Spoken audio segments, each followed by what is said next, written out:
Get in places. Done, Thank now. you. Yeah. Oh, This sounds looks good. like a enthusiastic We can handle group already here. We couldn't beat it, so. We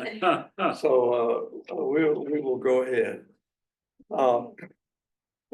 This morning, we want to talk, I find this very, very interesting. I don't know whether you will or not. I want to talk about the emperor and the New Testament. Mm. The emperor and the New Testament. And you will be surprised how much material there is here about the relationship between the Roman emperor and the New Testament in all sorts of ways. And we'll just be able, as usual, just sort of hit the high points. There are two Roman emperors who are mentioned by name in the New Testament. Does anybody know or want to guess who they are? Two Roman emperors are specifically mentioned by name. And they're in passages that you've heard 1,000 times. Yeah. Augustus. Augustus. And you know who the other one is? This is a little more obscure, but it's Tiberius. And in Luke chapter 2, the birth story of Jesus that we've all heard hundreds of times, it says, in those days, Caesar Augustus issued a decree that a census should be taken in the entire Roman world. So there you have the Emperor Augustus. The Emperor Augustus ruled as emperor in Rome from 27 BC to 14 AD. So the birth of Jesus falls within that time. By the way, both of these times that a Roman emperor is mentioned by name in the New Testament, it's to give the date of something, because people in ancient times dated everything by the Roman emperor. It's the 4th year of the Emperor Nero, or, you know, that's the way they determine the dates, and that's the way dates are given on coins, by the way. I'll say a word about that in a minute. So that's, and you started the calendar all over again when you got a new emperor. The year 1 of whoever the next emperor is, and then you go on from there. So we've decided along the way that we would just have one calendar that didn't change, and the king would be Jesus. And so we say BC and AD. Various people think those stand for various things. We'll just say before Christ and the year of our Lord. But it's the same ancient system. It's just that we decided that kings come and go. King Jesus stays king, and so we'll just use that. It's interesting, by the way, as the world, our own culture becomes less and less Christian. Now they want to say BC means before the current era, in order to get the religious connotation out of it. But that's anyway. Then in Luke chapter 3, it's in connection with the appearance of John the Baptist. It says, in the 15th year of the reign of Tiberius Caesar, Pilate was governor of Judea, Herod tetrarch of Galilee, his brother Philip tetrarch of Iturea and Trachonitis, and Lysanias tetrarch of Abilene. Luke really sets it up and therefore makes it fairly easy to determine the exact year when John the Baptist shows up. By the way, Tiberius Caesar ruled from 14, he came right after Augustus, 14 AD until 37 AD. So he is the emperor during the ministry of Jesus. And when did John the Baptist appear? It says it was in the 15th year of the reign of Tiberius Caesar. Well, if Caesar became Caesar in 14 AD, then you add 15 to that, and you have John the Baptist appearing in the year 29, our year, we would call the year 29. So you see how the ministry of Jesus is generally dated to be from approximately 29 to approximately 33, right in that period. So these are important for setting that. We'll talk more later about these client kings and tetrarchs and all of that in another thing if we have the time to get around to it. Now, kings, a king and an emperor, not the same thing. The Roman Empire, particularly in its early days, had lots of kings. But they were subservient to the emperor. The emperor is the king of kings. So Herod, for example, is the king, but Herod has to answer to the king, to the emperor in Rome. And all of the kings that you read about in the New Testament are second level administrators. They report to the top, which is the emperor.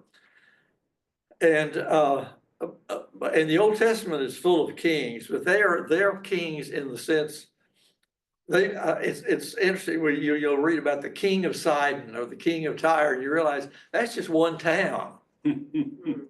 We call him the mayor, but they call him the king. And I think the only thing that made you a king and not a mayor was that kings had absolute power. What they said goes. If you're the king, what you say goes. No matter how, you may just be ruling over your block. But if you are the absolute monarch of that block, then you are the king. So, but the emperor is over the empire, which has many kingdoms in it. We may, again, as I say, talk more about that later.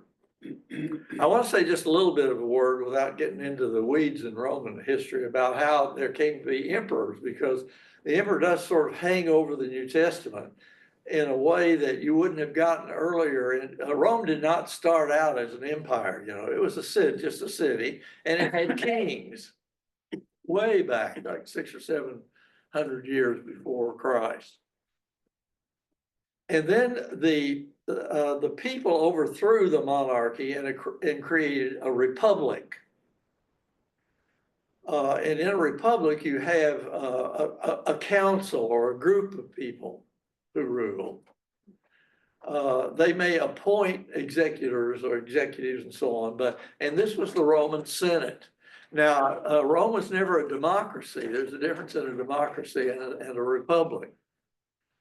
In a democracy, in an absolute democracy, the people vote on everything, and all the people vote.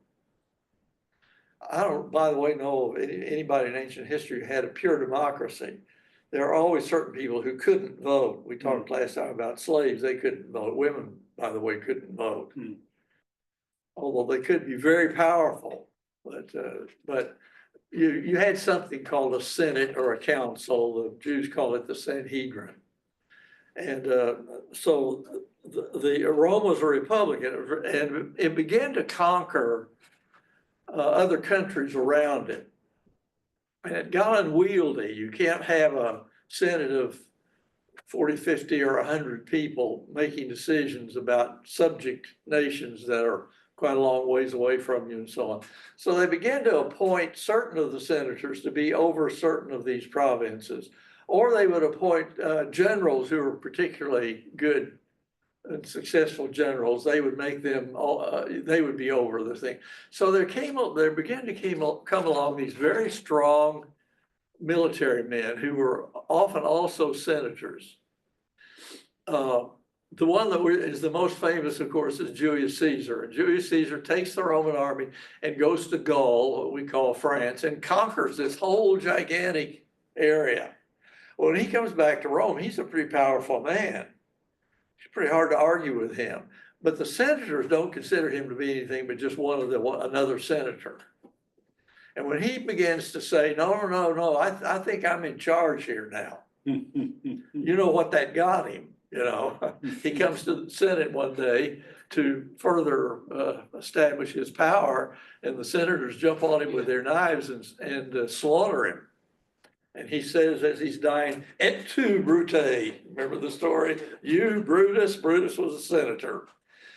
Well, after that happened, there were other strong men. There was not just Julius Caesar, but particularly after they got Julius Caesar out of the way, these other people began to rise. There was a man named Pompey, Pompey, very important. There was Julius Caesar's nephew, Octavian, who finally wins out and becomes the emperor, the first emperor, Augustus. There were a number of these people, and there was Mark Antony. And these people began to fight with each other. And the Senate gradually gets pushed aside. So they can get together and they can talk and pass laws and bills and things like that. But it's the princeps, they call them. They didn't call them king. They never used the word king. They always kept up the appearance that he was just the first citizen, that the power still was with the Senate, but it was not. They had to do whatever he said, and if they didn't, they tended to disappear from the earth. So the fight went on. There were a whole series of civil wars, and finally one of these people came out over all the others. Let's look at the first picture now. I think I've shown you, this is one of my favorite coins in my collection of coins. This is the man who really established the Roman Empire, and who was the imperator or the emperor, even though he never allowed himself to be called any of those kinds of terms. He was just a citizen like everybody else. Okay. But he just happened to be a citizen that everybody had to do exactly what he said. And this coin tells you a lot, though, because the citizens realized that he had all power. So when they put out the coins, even though he is feigning this, modesty and so on, you don't see it on the coins. I don't know how well you can see the letters on this coin. If you start right down at below his chin, starting up on the right side of the coin, you can see the letters C-A-E-S-A-R, Caesar. Now, he just got that name from his uncle, Julius Caesar. It was not a title yet. It was a family name, but eventually it became the name which you call any emperor was called Caesar. And then you find the word letters A-U-G-U-S-E-U-S, Augustus. That was not his real name, by the way. He did, the Roman emperors did like the popes do. In fact, the popes got it from the Roman emperors. When you become pope, you change your name. When you became emperor, you didn't always, but you had the option of changing your name. So he changes his name from Octavian, that everybody remembered as a teenager, to Augustus, which even then sounded august. That later became a title too, so that all of the Roman emperors called themselves Caesar and called themselves Augustus. But when you come around on the other side, coming down, you begin to see how people are looking at him. Upside down there, it has a D-I-V-I, divi or divi, which means the divine. So you're getting close. He would never allow temples to be built to him, at least in Rome. He allowed it in other places. He didn't want to be called a god, though he really did. And I didn't consider himself one. Then the other letters there that are harder to read say pater patria, father of his country. Now, what Augustus would allow is for him to be constantly praised and given all sorts of titles. And so everybody had to butter up the emperor, and you can see that being done on the coins. Well, eventually, of course, the Senate continued to exist for hundreds of years, but it just became a book club or a discussion group or something. That was about all that it could do anymore. Although they were all very rich and controlled a lot of money, but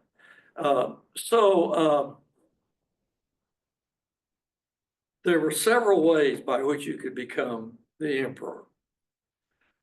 Augustus became the emperor by literally beating with his armies, beating the armies of his rivals. That's the way he got to be the emperor. But then he introduced, or somebody introduced, I don't know if this was Augustus' idea, I think it was, we'll do like kings do. We'll have whoever is my legal heir will be the next emperor, regardless of their qualifications. Now, Augustus didn't have any children. He did have two nephews that are on the other side, by the way, this coin I showed you, but I didn't bring a picture of that. They both died before he did. So his closest relative was Tiberius. Tiberius was already up in years when he was made the emperor. He was not a very competent man. And in fact, there come a whole series of emperors who are not very competent. That system, which was used through most of history, that the king's heir becomes the next king. They still do that in Great Britain. They still do that in Scandinavia. It's okay now because they don't have any power decision-making abilities. But why would you think that the best person to lead the nation would be whoever was the heir of the present person who's leading the nation? Why would they ever think that? But they did that for literally hundreds and hundreds of years. And it takes something, some kind of a very strong counter force to stop that from happening. And so you get various things. You have you have that hereditary system. You have, in some cases, the Senate does get to vote on who the emperor is going to be. If it's not real clear, sometimes they can sort of break a tie. Often it was determined by a civil war, just as it had been for Augustus. Or sometimes it was just an outright coup. Somebody just, usually a general, just came to town and said, I'm the emperor now. What are you going to do about it? And so there were various ways. But through the first several emperors, and certainly during the time of the early days of Christianity, it was still the hereditary system. And they were an awful bunch. That's why we had this picture in our minds of the Roman emperors and how they were crazy and, bloodthirsty. Well, they were. It was, unfortunately, those were family traits.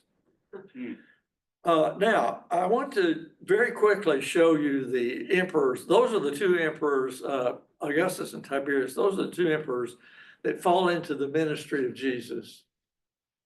But there are lots more. So let's look at, I love this chart. This is AI for you here now. AI took all of these statues. Like you can go down the Getty and you can see these statues of the Roman emperor or busts, but they are, made out of marble, and you can't imagine them moving or you can't imagine them being real human faces. Well, they give these things to AI and they say, how would this look if it were a real human being?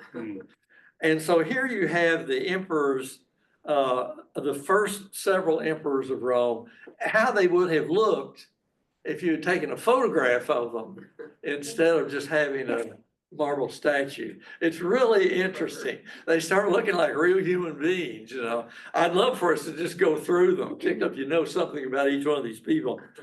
It's wonderful. There's Augustus first, and then Tiberius, and then Caligula, who was a real crazy man, and very young. By the way, he didn't last very long. His own guards assassinated him. Then there's Claudius. Oh my, I just can't start telling the emperor story. Claudius was actually he was afraid that the Praetorian Guard, the Imperial Guard, were going to make him the next emperor. So he was hiding behind some curtains. And he kind of played hide and seek, and they caught him and said, "You're the emperor now." He had a serious speech impediment. He was unable to control his lower lip so that he was dripping saliva all the time. He was had a lameness in one of his legs. He had to walk with a crutch. He just did not look like the father of his country. Of course, he couldn't help any of those things. Actually, he turned out to be one of the better ones, but that's another story. And then, of course, there's Nero, and we all know the Nero stories. We'll come back to him in a minute. Then there was, when Nero was assassinated, he also got so bad they had to do away with him. And then there were three people who were emperors for such a short time that we don't even mostly remember their names anymore. They were all emperor in the same year. They call that the year of the four emperors. Wow. And finally, the general of the Roman armies, whose name was Vespasian, he's on the end of the top row. He was an older man at the time. He's the one who went to put down the Jewish revolt. And his son Titus, who was the next emperor, the first one on the second row, is the one who destroyed Jerusalem. So they bear on the biblical story. But Vespasian actually was a good administrator and a good leader. And he took over the empire and got rid of the family of Augustus, which had been such a disaster for so long. And then other emperors, Domitian and Nerva and Trajan, these are the emperors in the very last part of when the last books of the New Testament are being written. These men would have been the emperors. They all persecuted the Christians, by the way, not as seriously as they were later persecuted. But it was typical of Roman emperors to persecute the Christians, and maybe we'll talk in another class about persecution and why and so on. So anyway, those are the emperors that lie behind. They are ruling the governments that New Testament writers like Paul or Peter or John are living their lives under these people. Now, here I want to point out something that's very interesting. You know, last time we were talking about slavery, and I said, is it not interesting that slave traders are in the New Testament said to be evil people, and people who mistreat slaves are said to be evil people? But the New Testament never says thou shalt not have slaves or thou shalt not have slavery. It never does say that. Which is why, by the way, that Christian empires all the way down to the US, to the Confederacy in our own history, always justified slavery on the basis that the New Testament does not say anything against it. Well, and that actually is literally true. However, it is interesting that as far as I know in history, the only nations or national systems that have ever abolished slavery were Christian. You've never read about a Muslim country. I don't mean to speak evil of other people's faiths, but you've never read about any other religion eventually calling for the abolition of slavery. There's something inherent in the Christian understanding of what human beings are and how human beings should treat each other that's just not consistent with slavery. But it's not coming from a verse somewhere, all right? It's coming from an understanding of humanity that comes from the Christian understanding, what Jesus said about what it is to be human. That's where it comes from. Okay, so we've talked about that before. Now I want to point out to you that the New Testament nowhere states any preference for any form of government.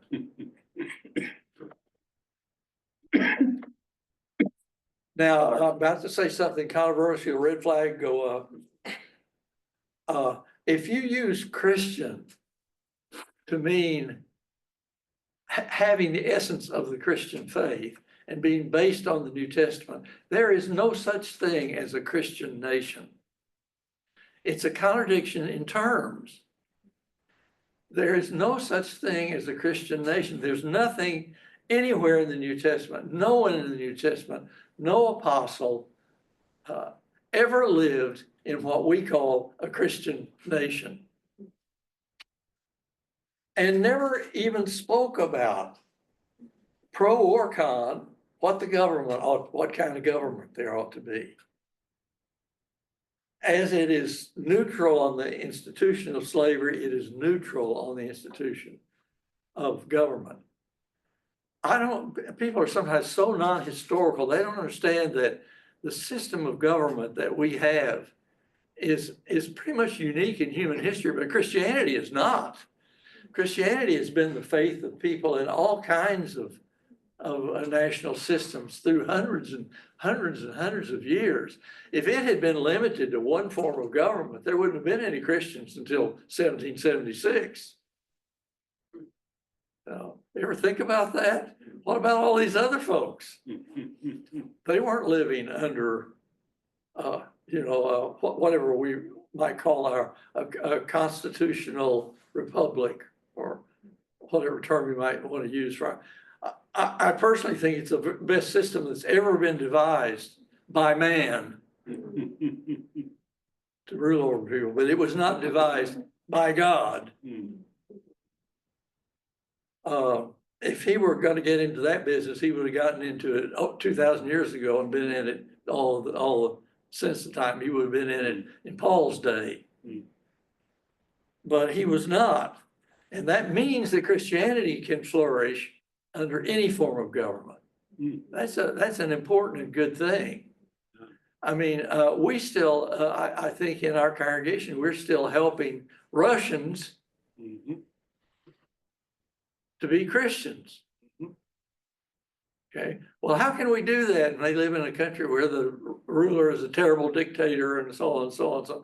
Because Christianity transforms people in any governmental system. And we got to be really, really careful with that. I have to admit some prejudice. I mean, I grew up in a congregation where, and many of you did too, where the United States flag would never have been allowed inside the church building. Never.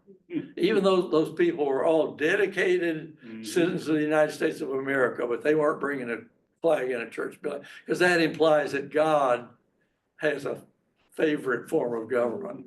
We have a favorite form, but God is able to operate no matter who's in charge of the government. And that's just the way human history has worked. And I'll get off of that, but I just want to make that point, because now that explains why you can have in 1 Peter chapter 2, the following two verses. Here's verse 13.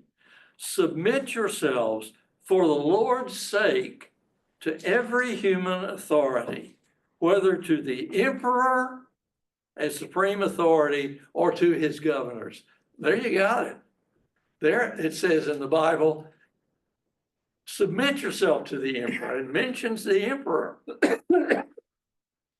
One of these guys we've been talking about, mostly not good people, with very bad, but making very bad moral and personal decisions, and even often acting contrary to justice and to peace. In the 17th verse of the second chapter of 1 Peter, show proper respect to everyone, love the family of believers, fear God, and honor the emperor. What? Let me read that again. That's something, by the way, a lot more Christians than have it today ought to put this on their refrigerator. Show proper respect to everyone. Love the family of believers. Didn't say love the emperor, by the way. Fear God. That is, show reverence to God. Didn't say to show reverence to the emperor. The Christians couldn't accept that Dewey part, on that coin I showed you. They couldn't accept that. Got them in a lot of trouble. You don't have to agree with the emperor. You just have to honor him. So those are the two statements. Now let's turn, for the rest of our time, I'd like to turn to Jesus and the emperor and Paul and the emperor. Jesus only says one thing that I can find where he specifically mentions the emperor. You know where it is? The money, give to Caesar. Yeah, Caesar. Give to Caesar what is Caesar's, and give to God what is God's. Now, there's lots of discussion about exactly what he means by that, but he at least means that you owe Caesar something, right? You might have arguments about exactly what it is that you owe to Caesar. You don't owe him worship. We already know that. What else you don't owe him? This is something the early Christians really had to struggle with. But Jesus does lay down the principle that there are certain things that you owe to the government, and there are certain things that you owe to God. They're two different things. And Christians were never in the New Testament urged to not show honor to the government they were under. Now, sometimes they were told, particularly when you get to the book of Revelation, sometimes the government is evil and bad in such a way that you have to disobey. go back and sometime and read some of the essays of Martin Luther King, where he, as a man with a Christian background, he's struggling with that. How can I live in somewhere where I've been told to honor the government and yet disobey it? I won't go through his arguments, but they're very sophisticated arguments. It's the same thing, by the way, that Christians in the late 1700s in America had to go through. Do I join the revolution or do I stay with the British? They had that same struggle because they read these passages and they say, how does this, under what circumstances can I disobey the government? There are some, but exactly what are they? I asked that question. I'm not going to answer it right now. I have my own very strong opinion about that, but maybe some other time. Now, another time when Caesar comes up, though, in the life of Jesus is right at the end, when Jesus is arrested. Let's use John 19. John 19, starting with verse 12, and I'll skip a little some of it. But it says that from then on, Pilate tried to set Jesus free. But the Jewish leaders kept shouting, if you let this man go, you are no friend of Caesar. Very interesting. The argument that they use, by the way, they are no friend of Caesar, but they're playing the Caesar card. They're, father of the country, butter him up, butter him up. This is rank hypocrisy. But they say, this man claims he's a king, and he's not authorized to do that by Caesar. And what does Caesar do to people who usurp the throne of some country within his empire? He has them executed. That's what he does. So that's what you better do too. This, by the way, is Tiberius Caesar, who is not a good man. Anyone who claims to be king opposes Caesar, they say. And it goes on, and then it says in verse 15, they shouted, take him away, crucify him. Shall I crucify your king? Pilate asked. We have no king but Caesar. This one is dripping with hypocrisy. But they bring up Caesar, and they bring up that system, that imperial system, as a way to pressure the local governor to do something that he, you see, seems to be hesitant to do. Not because Pilate is a good man. He wasn't a good man either. The problem that Pilate had was he couldn't figure out what the charge was going to be. He knows that the Sanhedrin is claiming that Jesus is claiming to be a king, but he did have a private conversation with Jesus, and I think that Pilate understood Jesus a lot better than the Sanhedrin did. That when Jesus said, my kingdom is not of this world, then would my servants fight. I'm not talking about that kind of king. But the Sanhedrin chooses to take him literally and will not accept his explanation, and then wants to have him killed on that basis. And they succeed in it, of course. Now let's turn to Paul. Paul's relationship to Caesar is very interesting. Most of this, we could go to Acts chapter 25. The 25th chapter of Acts is where Paul is in a hearing, in a trial, so to speak, before the local Roman governor, whose name is Festus, Porcius Festus. And the emperor at this time is Nero. So he comes up by name. He's not there personally, though Porcius Festus is. And let's look at that next coin picture. Both, if you can throw, I don't know if you can throw both of them up there at once. I didn't prep them both. I just tried to merge them right now, but we'll have to do one at a time, I think. All right, that's okay. This is a little bronze coin. It's kind of like what we call a penny today. This one's in my collection also. Do you have the side that has the writing in the middle first? Yes, with the X at the bottom. Yeah, okay.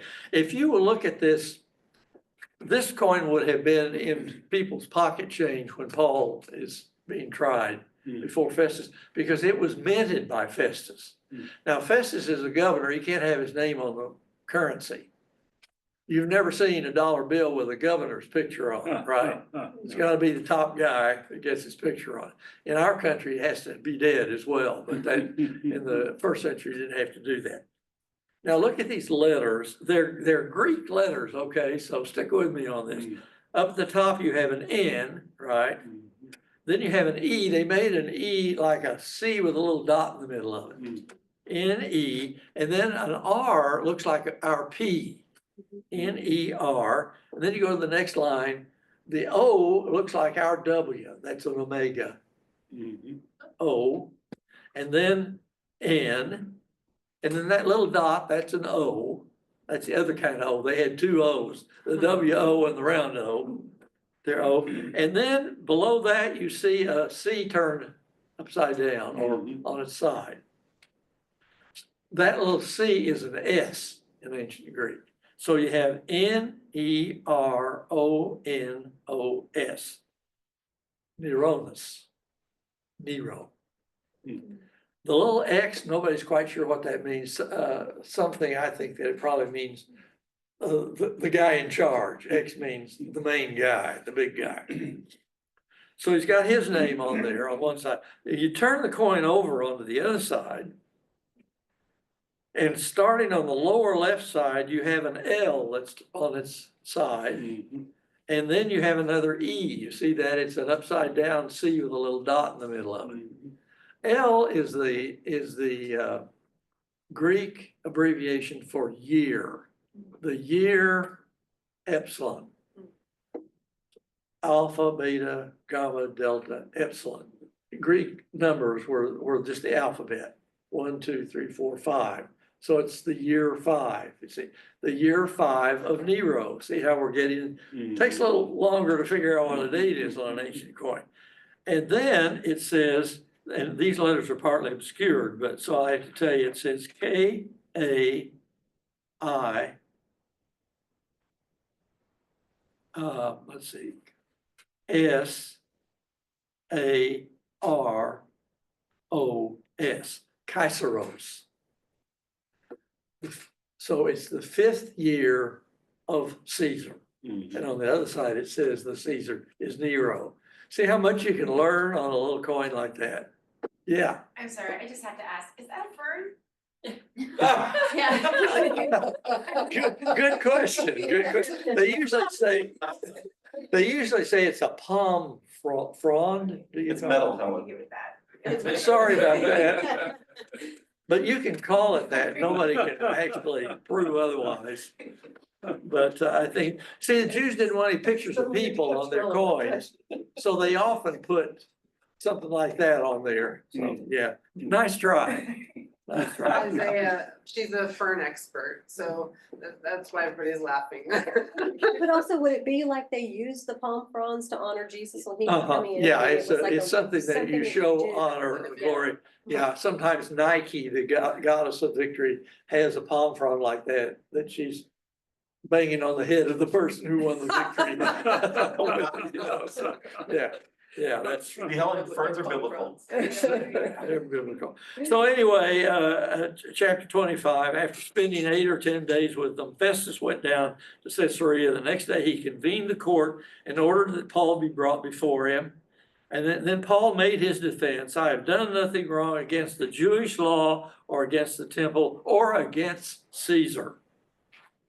And then he says a little later, I am now standing before Caesar's court where I ought to be tried. I have not done anything wrong to the Jews, so they shouldn't be trying me, as you yourselves know very well. And then, if, however, I am guilty of doing anything deserving death, I do not refuse to die. But if the charges brought against me by these Jews are not true, no one has the right to hand me over to them. I appeal to Caesar. So Paul is willing to take advantage of his citizenship as a Roman citizen. Every Roman citizen had the right to appeal to Caesar. It's like we say appeal to the Supreme Court. if you could get the governor to send you to Rome, you could be appealed before Caesar's court. So, and after Festus had conferred with his council, he declared, "You have appealed to Caesar you will go." And so Paul appealed, and you know which Caesar this was? Nero, bad guy. I doubt if Paul would have actually been brought before Nero in person, but he would have been brought before some judges that answered directly to Nero. And Festus is not quite sure even what charges. He's gonna have to send this guy to, it's kind of like, you know, you're gonna bring your case to the Supreme Court, but you can't figure out exactly what the case is. And so he says, "I have nothing definite about him to write to my Lord, Kurios." That's what they call the Caesar, Lord. See, when people started hearing people say about Jesus, Jesus is Lord, you see how that sounded political, and to them, that's another thing we could talk about. Okay, now, so another irony about Paul the emperor is what you find in Philippians. And Paul he's on his way to Rome for his hearing before Caesar. And in Philippians 4, verse 22, he's sending his greetings to the church at Philippi, and he says, "All of God's people here send you greetings, especially those who belong to Caesar's household." And boy, that just brings up all kinds of interesting speculations, you know. Caesar's household. Where is Paul and what's going on here? And what kind of contacts he's made in Rome? But I gotta move on because one other thing I need to say, and we're running out of time. The book of Revelation, I want to just say let's show this next picture, Sam. The throne scene, the word throne appears in the book of Revelation 38 times, and it's in a context of the Roman emperors, okay? By now, the emperor is probably Domitian, the Emperor Domitian. And God's throne is pictured over and over in the book of Revelation in terms of the imperial throne, what people thought of when they thought of going before the great power, the final greatest power, was the throne of Caesar in the court room where Caesar would hold court, and people would come before Caesar and ask for things and so on. And in Revelation 4, you had this long description. By the way, this is AI again. They ask AI, show what a Roman emperor would look like on his throne. And this is what AI came up with. This is not archaeologists and historians, but it's pretty interesting because you see him sitting on his throne. And in this sort of, I find this stance kind of interesting too. You know, he's got his legs apart. He's just kind of looking like, here I am, folks, look at this. You will find no greater power than this. Now, what he doesn't have around him is his court, all this. Whereas in Revelation, it says, I looked, and there before me was a door standing open in heaven. And the voice I had first heard speaking to me like a trumpet said, come up here, and I will show you what must take place after this. And I was at once in the Spirit, and there before me was a throne in heaven with someone sitting on it. And the one who sat there had the appearance of jasper and ruby, and a rainbow that shone like an emerald encircled the throne.